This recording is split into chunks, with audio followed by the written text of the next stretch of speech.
Muy buenos días. Un mwaramutse saludo misionero Miguel ntasho kuri Bermudez misiyoneri Marín, Miguel Bermudez allá en Marín Quito, Ecuador, hariya muri y Quito también a todos los Equateur hermanos, ndetse n'abavukanyi ministros, bose colaboradores y abakozi colaboradoras que b'Imana están reunidos en badufashanya diferentes abagabo partes n'abagore del bakoraniye mu mundo. micungano Hoy, itandukanye sábado 11 de y'isi junio de este año uyu munsi kuwa gatandatu itariki 2022, 11 z'ukwa le gatandatu damos gracias a mu nuestro mwaka wa Padre Celestial que nos 2022 haya enviado en este turashimira tiempo data wo mu final ijuru ko a su ángel yaturungikiye mensajero, muri iki gihe ca nyuma William Soto Santiago, marayika en este w'intumwa mensaje William de Soto la dispensación Santiago del reino azanye de buno la edad de butumwa la piedra bw'ikiringo angular. c'ubwami Es el n'igihe mensaje que c'ibiruko contiene z'imfuruka ni la ubutumwa fe burimwo para que cada ukwizera uno de nosotros kugira ngo umwe wese muri obtenga esa twebwe promesa de la aronke rino transformación sezerano ryo guhindurwa y la promesa hamwe del rapto. n'isezerano ryo kunyakugwa. La dispensación del reino es la Ikiringo dispensación c'ubwami ni del ikiringo reclamo. co kwisubiza Eso lo ivyiwe. dice el hermano Branham, Ivyo y el hermano bivugwa William lo escribió n'umuvukanyi en una Branham. William nawe partecita en uno de los yavyanditse mensajes. ahantu hamwe muri bumwe mu Y butumwa, al ser la dispensación kandi mu kuba ari del reclamo, ikiringo co kwisubiza ivyiwe, todo vendría vyose nuevamente, bizokongera, toda esa herencia vendría nuevamente rino ragi ryose a los hijos rizogaruka de Dios, risubizwe de la abana cual en el huerto b'Imana, del Edén, Adán y Eva ariryo perdieron. mw'itongo rya Edeni Adamu na Eva En el libro de los Sellos, en bararitakaje. la Mu gitabo página c'imatanije 62, ku rupapuro rwa 32, abajo dice, hepfo haravuga ngo, leyendo la escritura de Efesios, asoma capítulo icanditswe co mu Banyefeso mu gice 1, ca mbere,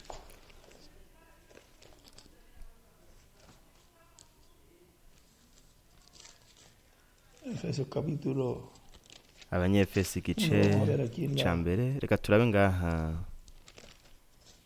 escritura, muri iki gisomwa,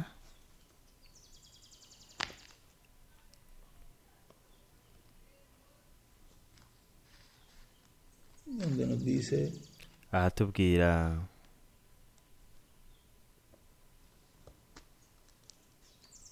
capítulo 1, verso 10, igice ca mbere umurongo w'icumi, y verso 9, dándonos a Murongo conocer el w'icenda, misterio de su voluntad, itwatiye según su ibanga beneplácito, ry'ivyo el cual igomba se había nk'uko propuesto en sí mismo vyayihimbaye de ibigabiye reunir kera todas las muri we, cosas en Cristo, vy'ingene izogenza en la vyose dispensación igihe del gikwiye cumplimiento gishitse, de los tiempos, gukoraniriza vyose así muri Kristo, las que están en ibiri los cielos mw'ijuru como las que están n'ibiri en la mw'isi. tierra.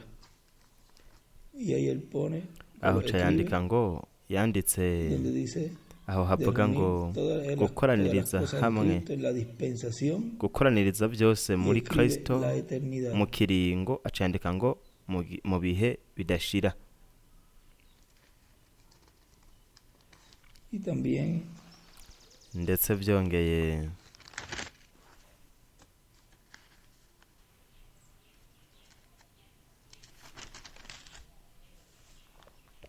la escritura que el hermano Branham, que iba a empezar a leer ahí, icanditswe umuvukanyi Branham donde yaragiye él guherako ngaho, cita aho we avuga, Efesios capítulo 4, asoma verso 30, Abaefesi igice ca 4 umurongo wa y no 30, contristéis al Espíritu Santo kandi de Dios, ntimukababaze mpwemu yera con el cual w'Imana fuisteis sellados yabashiriweko para el kuba día de la ikimenyetso redención. gushitsa ku munsi wo O gucungurwa. sea que es el día de la Ni ukuvuga transformación yuko ari ku de nuestro munsi wo cuerpo. guhindurwa kw'imibiri Nos dice el reverendo yacu. William Branham, Revera William Branham aratubwira página 62 abajo, ku rupapuro rwa y no 32 contristéis al hepfo, Espíritu Santo de Dios, kandi ntimukababaze mpwemu yera w'Imana con el cual estáis yabashiriweko kuba sellados para el ikimenyetso día de la gushitsa redención. ku munsi wo Y él gucungurwa. escribe es igual, Aca el yandika ngo año de bingana jubileo. umwaka wa yubile. Sigue diciendo, ahora Abana retenga nyavuga esa ati rero palabra muzirikane iri jambo porque hasta el día en ubucunguzi, que el libro de kuko la hataragera redención umunsi haya bw'igitabo sido c'ubucunguzi revelado y el gihishurwa, Redentor venga umucunguzi para nawe reclamar ngo aze su kugira ngo posesión. yisubize ivyiwe, Nada puede romper ese sello. nta na kimwe gishobora kumeneka Y él escribe ikimatanije. abajo, el día Yandika de hepfo ngo redención es igual umunsi que el w'ubucunguzi día bingana del séptimo umunsi sello abierto. w'ikimatanije c'indwi gihishuwe.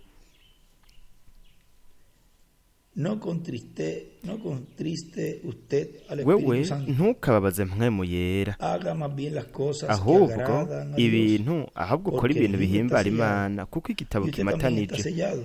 kandi nawe uradomwa El Espíritu ikimenyetso. Santo mismo Mpwemu yera es el ubwiwe sello. niwe kidodo, niwe kidomesho. Y él escribe al lado del séptimo Yandika sello. ku ruhande ngo Un ikimatanije sello c'indwi. significa ahora, Ikidodo estas son gisobanura las palabras rero que sacamos aya del n'amajambo diccionario. twakuye muri Una obra kazinduzi, consumada. igikorwa gisozerewe Ahora, cuando el gihejejwe. séptimo sello es Rero roto, igihe ikimatanije c'indwi el misterio de Dios kimatanurwa, que ha estado ibanga sellado en ry'Imana estos 7 ryari sellos rinyegeje muri ibi misteriosos matanije es indwi entonces vy'ibanga. finalizado hasta el día Iri cuando banga ese rero sello sea roto y rirasozerwa sea ku revelado munsi lo que está por dentro. iki kimatanije gimatanurwa pregunta, hagahishurwa ibiri imbere. ¿Qué hay en este Hageze vagón? umuntu akubaza ati ¿Qué hay en mbega este niki vagón? kiri mw'ino modoka, Pues niki le kiri mw'ino responden, modoka. se supone Nuko que rero sea tal mwishura y cual uti cosa. umengo harimwo En ibi n'ibi eso alguien n'ibi, está aho suponiendo umuntu aba ariko cuando dice arahwihwisha que debe haber. mu gihe avuze ko Pero bitereza cuando ko el bamwe. sello es roto Ariko iyo y la ikimatanije puerta se abre, gimatanuwe él irembo escribe la puerta, rikugururwa, Apocalipsis 4:1. acandika ngo irembo Entonces vemos ivyeshuwe por kane dentro rimwe. y Nuko rero vemos tuca tubona exactamente imbere lo que contiene. tukabona neza ¿Ve neza usted lo que ibintu digo? birimwo. Y Murabona ivyo esto mvuze? solamente sucederá Kandi en el ivyo tiempo del bizoba fin. gusa mu gihe c'iherezo. Otra cosa que un sello Ikindi kintu significa es ikidodo posesión. cerekana ni El mwene sello ivyo tiene bintu. una marca Ikidodo que kiba señala a kiriko quién ikimenyetso pertenece el contenido. cerekana Cuando mwene ivyo usted es bintu uwo ari we. comprado por la sangre Wewe de iyo Jesucristo y waguzwe sellado n'amaraso por ya el Yesu Espíritu Kristo Santo, ukadomoka ya no ikimenyetso ca pertenece al mpwemu mundo yera, ni a las ntuba ukiri cosas del uw'isi mundo. canke Es más ibintu vyo bien kw'isi, una posesión de ahubwo Dios. uba uri uw'Imana.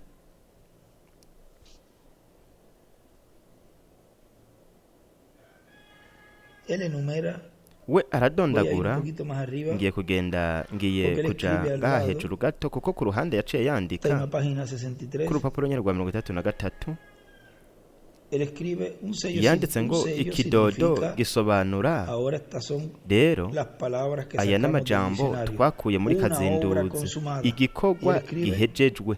Aca yandika ngo Apocalipsis 7:2 ivyeshuwe indwi kabiri y 14 na cumi na capítulo kane 14, verso igice ca 1. cumi na kane Y umurongo escribe wa el mbere yandika rimwe. y más abajo el Hepfo 2 gato escribe en el otro kabiri párrafo, cuando yanditse él dice ku yindi paragarafe otra cosa ahavuga que un ngo sello significa ikindi es kintu posesión. kimutanije gisobanura Y él ni escribe nyene ivyo bintu. número 2. Aho yanditse kabiri, Y ahora el igitigiri párrafo que kabiri. vamos ahora, Rero también paragarafe un sello tugeze ko ubunaho significa seguridad. yavuze ngo kandi Él escribe ikidomesho gisobanura 3. umutekano, aca yandika ngo El sello gatatu. significa que usted Ikidodo está seguro. gisobanura yuko we Ahora ustedes utekanye. que no creen Rero en la seguridad mwebwe mutizera eterna, umutekano pues no sé. uhoraho, Pero un nukore sello ntavyo nzi. significa que la Ariko cosa ikidodo está gisobanura yuko segura ibintu hasta bitekanye llegar a su destino, kugeza hasta bishitse aho llegar a su vyagenewe. destino. Kugeza Pobre bishitse de aho aquel que trate de vyagenewe. romper ese Haragowe sello. uwo muntu agerageza El sello kumena del ico Espíritu kimatanije. Santo no Ikidomesho puede ca ser mpwemu roto. yera ntigishobora Usted ha oído kumatanurwa. algunos que dicen, We "El warumvise abantu diablo bavuga me hizo bati hacer esto". sekibi niwe Eso yatumye no nkora es ibi. la verdad. Ivyo si El ukuri. diablo no hizo Sekibi eso. siwe La yakoze verdad es que ivyo. usted no Ukuri estaba ni uko sellado wewe adentro, utari porque uda mu cuando usted kimenyetso está utari sellado uri imbere, adentro, kuko el we diablo umaze kuba uri queda imbere sellado afuera. sekibi aguma ari Lo que hanze. sucedió fue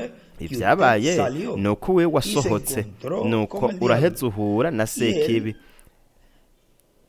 Con el diablo. Él Uhura no na puede sekibi. entrar a Wewe usted ntashobora porque kwinjira la aho única uri, manera kuko de él uburyo entrar a bumwe usted rudende sería por el ashobora mismo kwinjira aho proceso por uri el cual usted yoca pasó. mwayanzira we Y para eso waciyemo, él kandi tendría kubw'ivyo que ser salvo, yotegerezwa kubanza santificado gukizwa, y lleno del akezwa, Espíritu Santo. akuzuzwa Y mpwemu yera. consecuentemente sería su Nuko hermano. rero yoba ari Entonces, umupfukanyi no fue el wawe. diablo Nuko que lo rero hizo. si Lo que sekibi sucedió yabikoze, fue que usted ahubwo apenas llegó ni a la wewe frontera wagiye y ugera ku regresó rubibe, con los deseos hanyuma de las ucugarukana cosas del mundo. ivyifuzo vy'ibintu Usted vyo nunca entró kw'isi. completamente Namba a we Canaán ntiwigeze cruzando winjira el ngo Jordán, ushike i Kanani lo ngo cual es ujabuke morir Yorodani, a sí mismo. ariko ari ugupfa Y kuri él wewe escribe nyene. Jordán es igual Acandika ngo la Yorodani muerte. bingana urupfu. Ahora noten que Rero este libro murabona está yuko kino sellado y gitabo usted también está sellado kidomagije ko juntamente dushasharandwe, con el libro kandi nawe hasta el día uramatanijwe de la hamwe redención. n'ico gitabo kugeza ku munsi w'ubucunguzi. Del Yandika jubileo. ngo umwaka Levítico 15, wa del yubile. 8 al 13. Abalewi 25 kuva ku murongo Y en el w'umunani mensaje kugeza revelando a Dios, ku wa 13. fue No mu lo- butumwa bwitwa al ngo principio que les dije que le gupfukura umwitwikira Imana, Allí nibwo esa parte nibwo butumwa nababwiye yuko mu ntango hari ikintu de la yanditse intercesión ngaho del rey, del reclamo, dice, hariya havuga ku kiringo co kwisubiza ivyiwe. Yaravuze para que tengan kugira de ngo cómo él viene hablando. Dice, muze murabona ingene yaje le arabivuga. Yaravuze ngo ndamwishura.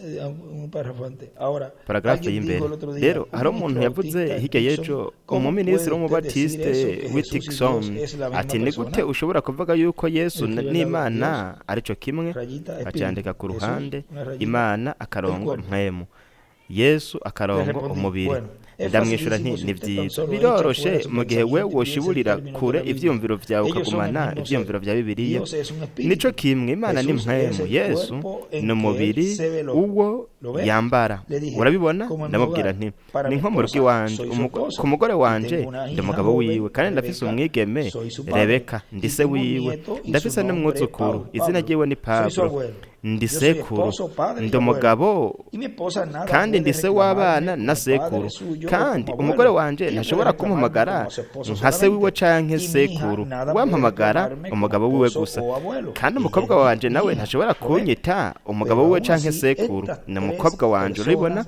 ariko nubwo biruko abo bantu batatu bose n'umuntu umwe urabibona uko niko Imana imeze data mwana na mpwemu ni mu kiringo gusa co kwisubiza ivyiwe Imana ni ya yindi nyene ni Imana ubwayo Imana yarahinduye ihindura uburyo bwayo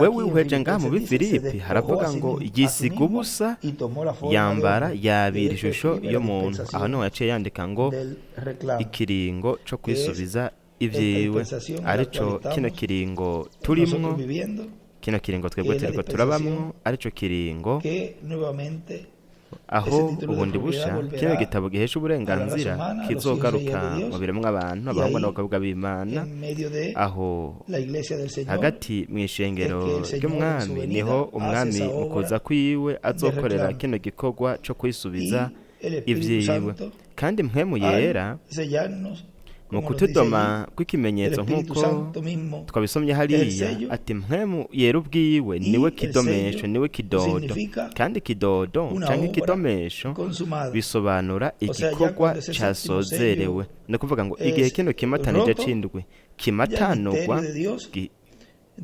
kimenwa ibanga ry'Imana haravuga yuko ibanga ry'Imana riba ryashizwe ku mugaragaro nuko hakamenyekana ibiri muri iki kimatanije c'indwi nuko rero ese Imana yobananya kudufasha muri iki gihe ca nyuma muri ino misi amezi imyaka ntituzi igihe Imana ikidufise muri iki gihe co kwitegura ariko turazi yuko ari agahe kagufi ntituzi ako gahe ko kangana ariko Imana irafise mu nteguro yayo kino gihe uko kingana iki gihe ubwo abantu bategereza kuba biteguye bagavye kugira ngo bashobore kwakira kuronka imigisha yose Imana ifite imwe wese muri twebwe muri kino kiringo co kwisubiza ivyiwe ikiringo turiko turabamwo muri ino misi ya nyuma byose biriko biritegurira kino kintu ciza cane co gushitswa kw'ihema rinini Karupa Katedrale co gituma kino gihe dufise ubu tugikoreshe mu buryo bukwiye kuko hanyuma ntihazobaho ikindi gihe kugira ngo imbere y'umwami dutunganye ibintu ariko icazoba ari igihe c'umuzuko guhindurwa no kunyakurwa aho nta gihe tuzoronka co gukosora ikintu na kimwe ibintu kubikosora n'ubu nyene dukoreshe neza kino gihe iki turimwo ikinyene co muri kubu ntubireke ngo uzobikore hanyuma koresha rino higwa Imana iriko iraduha muri kino gihe kugira ngo byose tubitunganye byose tubitegure kugira ngo twakire umwuzuro w'umwami mu buzima bwacu ari jambo ryiwe jambo teofaniya ino teofaniya izoza kuri twebwe tugire ino ngoro nk'umubiri ufadika uwo ubugingo bwacu bubayemwo uno mubiri ahera hacane ahera hamwe n'igice cyo hanze no kuvuga ngo mu bugingo mu mpemu no mu mubiri tube twiteguriye uku kugendererwa tuzoronka bano bashitsi tuzokwakira haba umwe wese ku giti ciwe ndetse n'ishengero ry'umwami ryo muri iki gihe ca nyuma mu gihe ciwe rikomeza imfuruka arico kibanza cahera hacane ikibanza Imana ibamwo nico gituma Revera William Branham yabonye inkingi y'umuriro hanyuma ayibona imanukiza ku kumba gato k'imbaho nene kubera iki yashoboye kuyibona mu ntambuko canke mu gihe co hejuru y'aho yari ari nuko atana kimwe mu bihendwe vy'ishengero cari igihe c'ahera ha cane. Ivyo bihe vyari mu gice c'ahera. Kubw'ivyo rero we yabonye hanyuma nyuma y'ibihe by'ishengero, nyuma y'ahera, ariko aritegereza ahera ha cane, yabonye Shekina, inkingi y'umuriro